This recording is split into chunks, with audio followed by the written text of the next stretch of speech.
Have you ever been watching like a foreign film, no subtitles or anything, and it's like, weirdly, you're following it. Yeah. You know what I mean? You get the gist of what's going on. Right. But then if someone were to ask you, okay, well, now go have a conversation in that language, it's like, whoa, hold on. I can't do that. Right.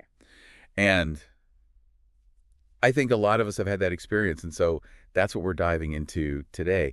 We've got this great article called Why Can We Understand a Language but Not Speak It? Yeah.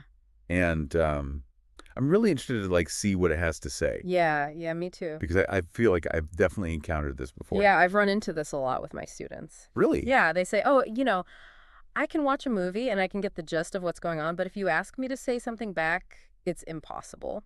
So like, what are some of the reasons why that might be? Well, I think one of the things the article talks about is this difference between active and passive skills. Okay. So understanding a language, that's passive, kind of like, how do you enjoy a symphony? Right. You just kind of sit there and you listen and you enjoy it. Right. You don't have to know how to play any of the instruments. Yeah. But speaking, well, that's like being the musician. Oh, okay.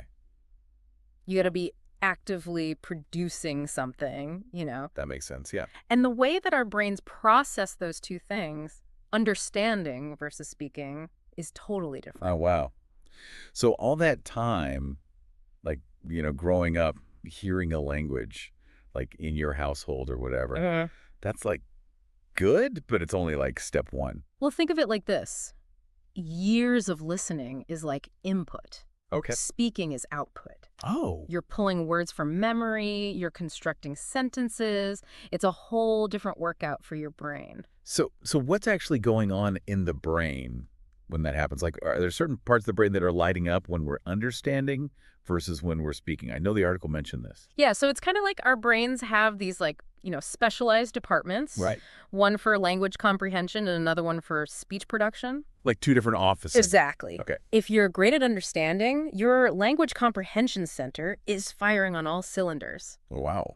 But to speak fluently, those two centers, they need a strong connection. And that comes with practice. Oh, okay. So that makes sense. Yeah. So is that what happens when we get that deer in the headlights look when we try to speak? Right. Is it like the connection isn't strong enough? Or is there something else going on? Because I feel like even when I know what I want to say, I still get that like, oh, I can't do this. Well, you've hit on something, and that's the fear factor. Right. A lot of times it's fear. We're afraid of making mistakes. Oh. And that fear can be way more paralyzing than not knowing the vocabulary. Oh, wow. So it's not even like I actually don't have the knowledge. It's just like I'm scared to use it. Exactly. Oh. But the good news is everyone learning a new language goes through this. Okay, good. Good to know. Good to know. It's totally normal. Well, it's still super frustrating, though, because like another thing that I noticed is that I can understand way more words than I actually feel comfortable using when I'm speaking. Like if you gave me like a news article in a foreign language, I could probably get through it. But if you asked me to write one, I'd be like, no way, no how. Right. And that's because when we're understanding a language, we're getting help from context. Okay. We can kind of guess the meaning from the situation from the other words around it. Right. But when we're speaking, we have to pull the exact word from memory. Right. And that active vocabulary, the words that we can readily access and use, that's usually much smaller than our passive vocabulary. Oh, interesting. Oh, and then the other thing, of course, is pronunciation. Right. Sometimes I feel like I'm my tongue just cannot make these sounds. Yeah. It's like I'm trying to tie it in a knot or something. Yeah. And I feel like I just sound ridiculous. Well, think of pronunciation as muscle memory. Okay. It's kind of like learning a dance. You're training your tongue and mouth to make the right moves. It just takes practice. So is there anything we can do to kind of bridge this gap between understanding and speaking? Yeah.